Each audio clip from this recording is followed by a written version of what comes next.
Një 29 vjeçare shqiptare e identifikuar si Savana Kulla është qelluar për vdekje me armë nga partneri i saj, Anthony D. Shepard, 38 vjeç. Ngjarja e rëndë ka ndodhur në Brampton të Kanadas, ku burri i Savana Kullës, nënë e 4 fëmijëve, e ka qelluar atë në një parking, duke e lënë të vdekur në vend. Autori pas krimit ka marrë një prej fëmijëve të tyre dhe ka tentuar që të largohet nga vendi i ngjarjes me automjetin e tij, por është ekzekutuar nga policia në tentativë për ta arrestuar. Nëna e Kullës tha për mediat kanadeze se nuk e kishte besuar kurrë se diçka e tillë do t'i ndodhte vajzës së saj. Ai ishte aq i dashuruar me të. Kjo është ajo që më ka tronditur, siç mendur pas saj, deri në atë pikë sa ishte i fiksuar. Mëtej, nëna e të ndjerës tha se Savana kohët e fundit ishte ndarë prej bashkëshortit. Kohët e fundit më ka thënë se duhet të largohen prej tij, tha Karen.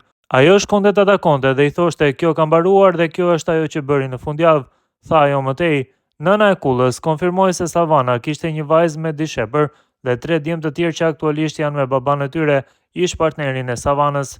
Ngjarja e rëndë ka tronditur sa kaq komunitetin e Brampton, ndërsa vijojnë hetimet për të zbardhur arsyet që çuan në këtë tragjedi.